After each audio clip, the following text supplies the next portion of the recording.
Bob Day. How are you, sir? Bonjour. Bonjour. You're well? Bien d'être avec toi. Je m'appelle Bob. Oh, God, I wish I could. Bonne journée, Basilique. Très bien. Merci, s'il vous plaît. Now you're showing off, all of you. Vive the revolution. A bit of the old school boyfriend. In fact... 5 years of a Bob or longer? No, one of my favourite stories about the French Revolution was when the former Prime Minister of China, Zhou Enlai, back in the early 1970s, I think 1972, you spent a bit of time talking to Henry Kissinger. And Henry Kissinger asked Zhou Enlai what he thought the effect the French Revolution has had on the world. And Zhou Enlai replied, I think it's still a bit early to tell. Yeah. Such was their long-term view of it, how, and when you think about it, you know, that was what, 50 more than 50 years ago. And he's probably right that these cultural changes can take, you know, when was the French Revolution? There's 1789? 1789, yeah. 1787 to 99. Yeah, so it's been 250 years. And possibly there are remnants of it still going. You know, you talk about the long-term view. I remember when they had the Paris peace talks and the Vietnam War, they were trying to bring that to an end. And the Americans went to Paris. Now, why they picked Paris for peace talks, I don't know. But the Americans went to Paris, and in true American style, they hired the top 5 floors of the Ritz, or whatever the hotel was, the ritziest hotel in Paris. And the North Vietnamese, they came and bought a chateau, which beautifully telegraphed to the Americans, I mean, you're there on a daily basis. We're here for the long run. We'll just stay here. Never be in a hurry to get to a negotiated settlement because you're setting boundaries that you may not want. Well, I wonder if they kept it because they're worth so much. Exceeded in value, apparently only now. I think there was a report in the Australian yesterday, I think it was, saying that Sydney house prices are now on a par with the French Riviera, chateaus in Tuscany and France, and it's become the real estate market in parts of Sydney are now on a par with some of the most expensive in the world. But surely that's a bubble, isn't it, Senator? Well, doesn't reflect value. You know, who once said it's very hard to make predictions, especially about the future.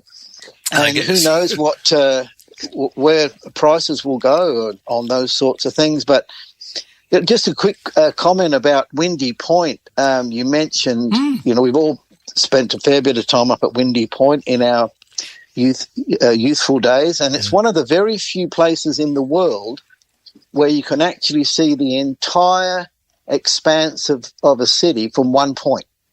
There aren't many cities in the world where you can go and see the entirety of a city all from one place. Did you hear that story about the twinkling lights? Yes, I did. Yes, yeah. But do you think there's any truth in that there are only 2 places in the world where the lights twinkle?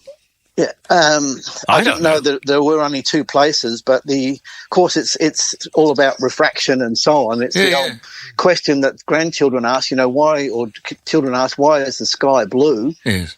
And, well, you know, it's because as we know, light it is comprised of 7 colours. Yeah. And if you shine a normal light, a white light through a prism or a glass, it breaks down into the rainbow colours. Well, when light from the sun hits the outer atmosphere and it breaks down, only the blue section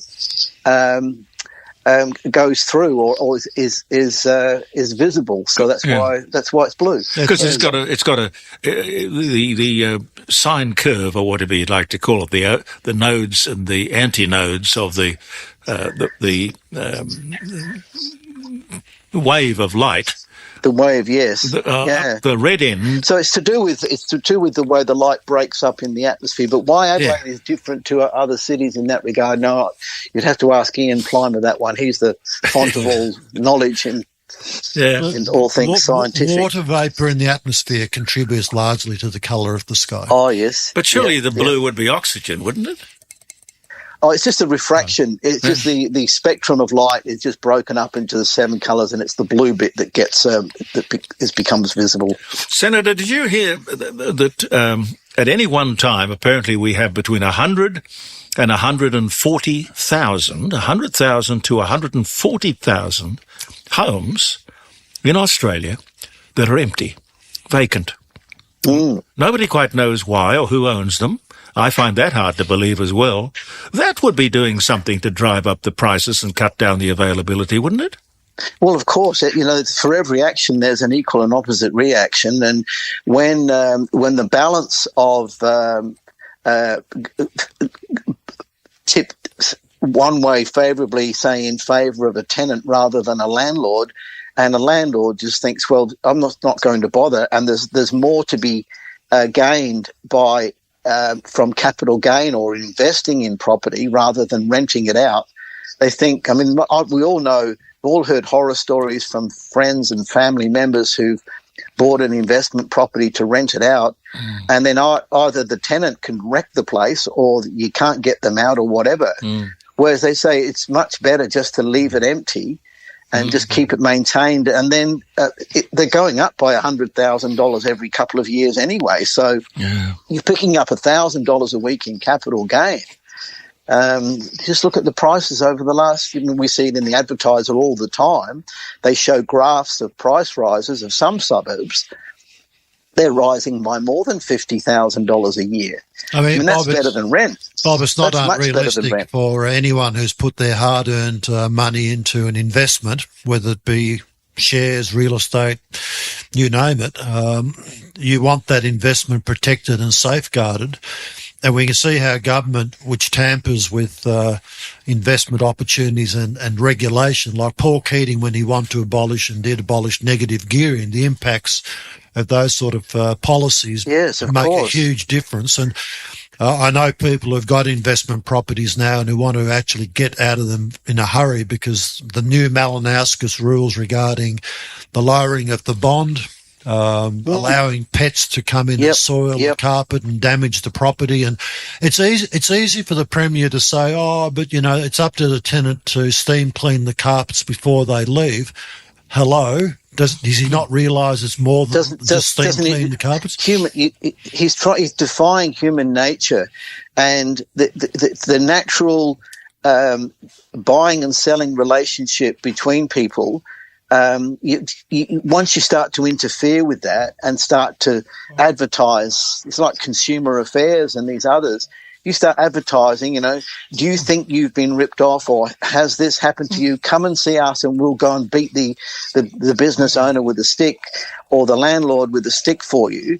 If, that might appear to be the short-term option to get the complaining constituent out of their office or off their desk. Yeah. But all that does is wreck that particular industry. Yeah, I don't think these people are particularly malevolent, but No, it's just that they don't understand. No, I agree. The road to hell is paved with good intentions. Good intentions. I think on one of our previous discussions, I mentioned that Bert Kelly, the former modest member, member for Wakefield, used to say that when he was an MP, whenever anybody came up with some harebrained scheme like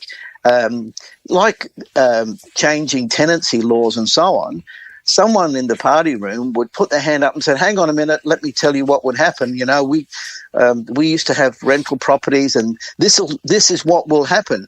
But nowadays, no one in the party room has ever had a proper job. No. All they've ever done is gone to university and studied social, policy, and then become a politician themselves. So there's the absence of real world experience is showing up, and it has natural consequences. And the consequences are a massive shortage of available housing, not necessarily a shortage of houses, but a shortage of available housing to rent. Well, you know a lot about housing and building and all of that. If you were the Minister for Housing, how would you make the thing better? Well, there are a number of things. Obviously, you've got to increase supply. There are two things. Leave it up to landlords and tenants to sort things out for themselves. Yeah. So greatly reduce the regulation and the fact that the tenant has the power and weight of the government on their side. So no matter what happens, they're never in the wrong. The second is to increase supply.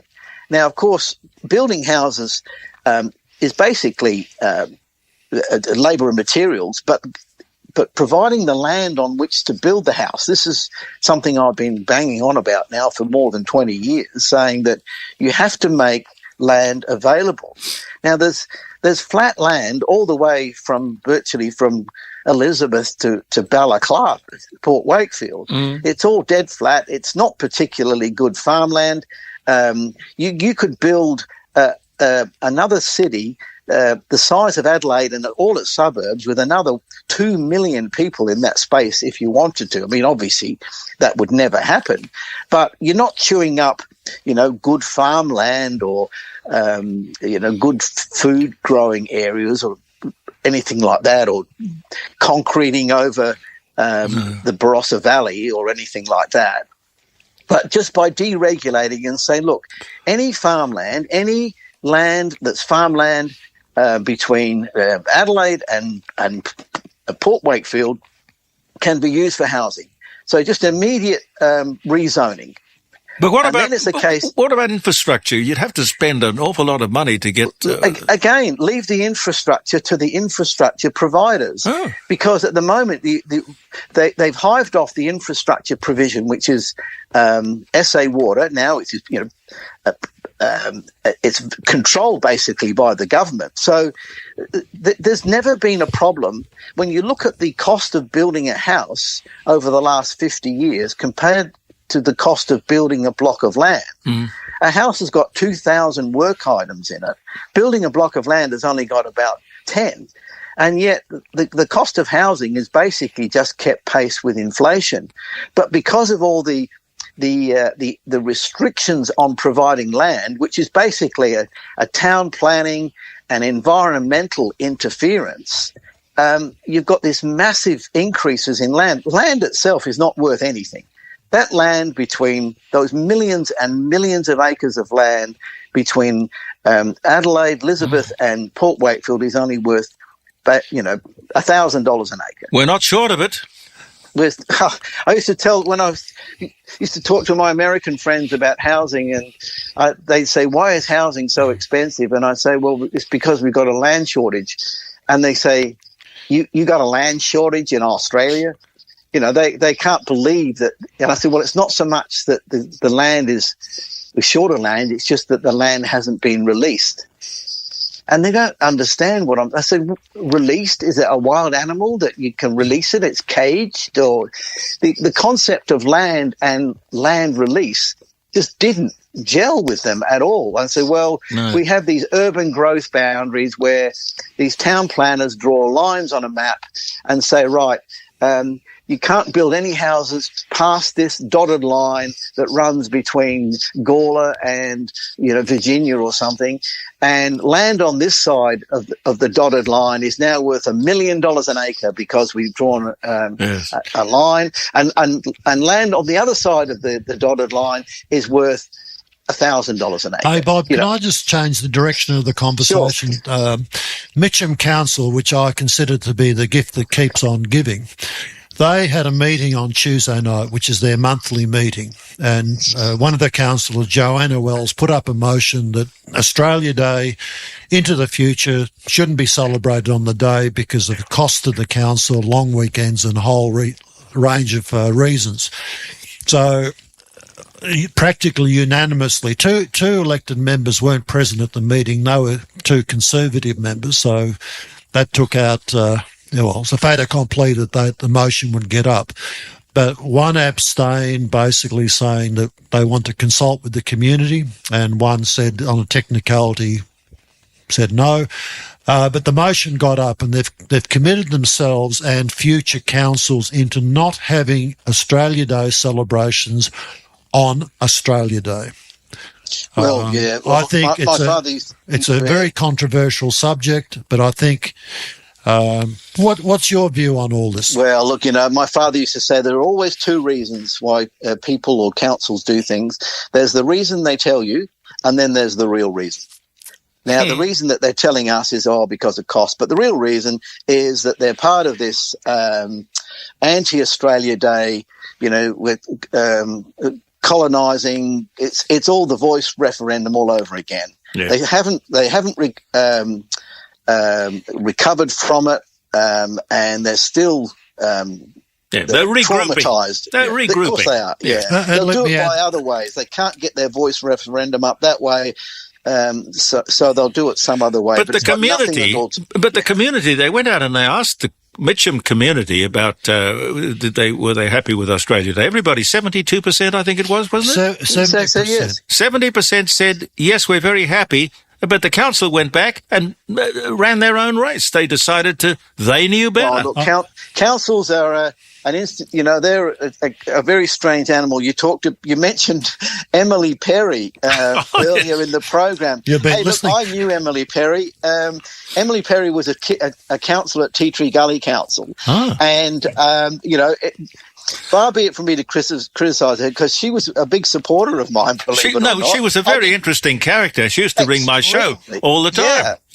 Well, look, when I left the Highways Department in the mid-70s, I think I told you I was a public servant with doing the MATS plan at the Highways, and I left to go into the building industry. And so I set up a little office in Modbury because I lived up that way, and I wanted to put a two-way radio. You talked about two-way radios and breaker. Yeah. I wanted to communicate with some of our vans and trucks on the road, and so I wanted to put a two-way radio antenna on the roof of the house, converted to an office.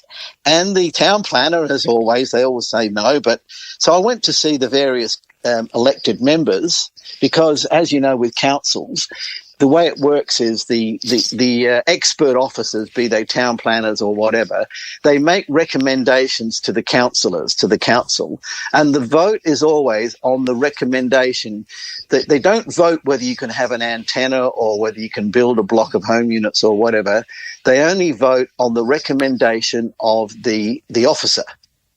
So if the officer recommends no, then the councillors vote yes, which means yes, we agree with the planner's officer's recommendation.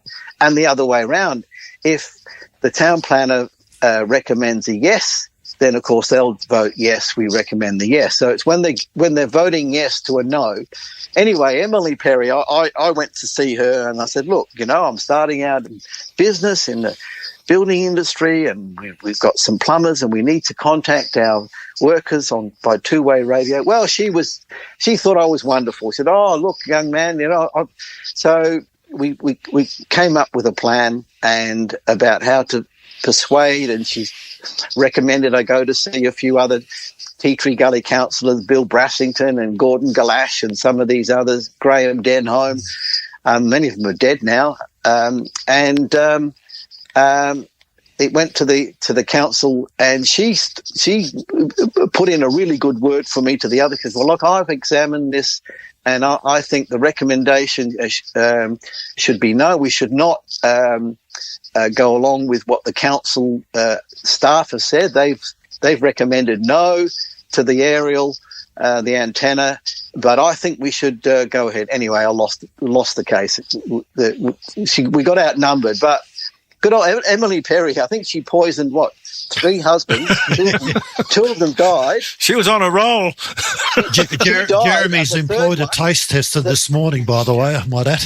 Apparently, the third one was in hospital, and then he went to court and testified on her behalf. Absolutely, yes, he was very much in favour. But Bob, these councils, I mean, there was one earlier in the week, Yarra Council over in Victoria, they passed a resolution about persuading the community to be vegan because of the potential problem of cows farting present to the climate. And they want to decolonise the whole. And these councillors, it's like Mitcham Council. They don't want to use gas, and they want to prohibit gas usage in the council. But a number of their elected members have bloody shares in Woodside, Santos. But anyway, Yarra Council, having made this resolution about veganism, guess what they had for dinner just before the council meeting? Beef, for God's sake. They had beef. And they were questioned about this the day afterwards. And, in the future, we're going to have a vegan menu. But they call it they call it the People's Republic of Yarra. Oh. These people, they want to control the world, and they figure that the first stepping stone to doing it is to get onto the local council. Yeah. But, we talk about the French Revolution.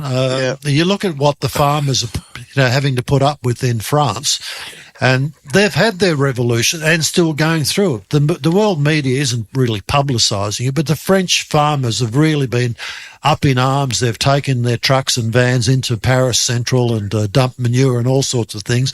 I mean, we need to realise that vital parts of our community and economy are the farmers, and they are the heart of our survival.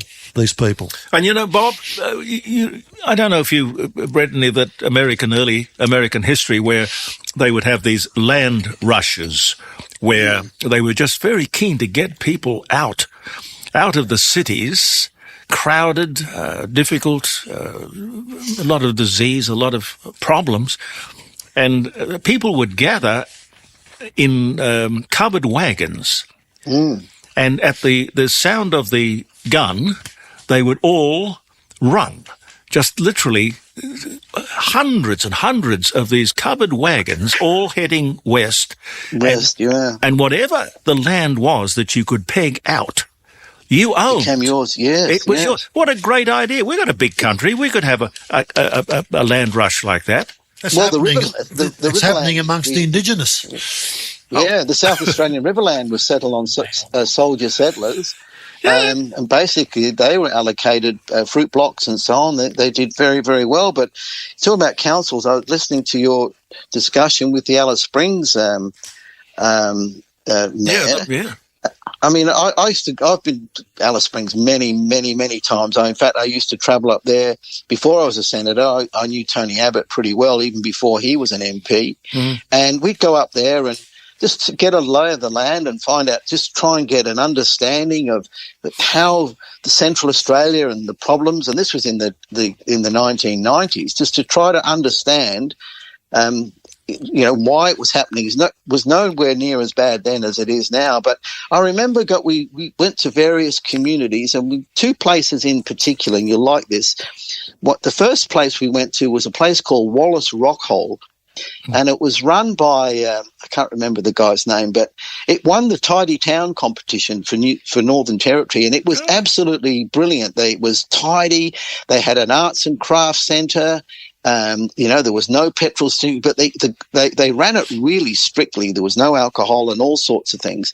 And they did really, really well. And this guy, they were very proud of Wallace Rockhole and all the things that they'd done. And they were showing us around, and this is our school and this is our arts centre and so on.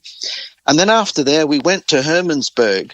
And the contrast was absolutely staggering. That was just absolute. It was a wasteland. There were car bodies, and it was really, really sad to see. Wasn't it an art colony or something? Oh, there was Albert Namatjira came from Hermannsburg. But anyway, the real story is we went back. Tony and I went back a year later because we committed to go every year just to sort of keep in touch. Anyway, we went back the following a year later. Went to Wallace Rockhole. And the guy there, we saw him again, and he was ropeable. He was really, really angry. And he was angry because he'd had his funding cut. And Hermannsburg down the road had their funding increased. And he said, look, the lesson is if you're successful, you'll get your funding cut. If you're a failure, you'll be rewarded with more money. Yeah, and this is the whole point. The incentives are towards failure. Yes. Saying, look, they've got more needs now. Look at all the children and the petrol sniffing and how terrible it all is. So we just short of money, so they'll give money. Well, where are we going to get the money from? Well, Wallace Rockhold doesn't need it anymore. Look how successful they are. Yeah, it's like that. What do they call it? Deficit funding, where this is the thing that perpetuates government waste of public money. Where if you come out under budget, which is precisely what people should do, your budget is cut for the next year. So nobody is encouraged to come out under budget.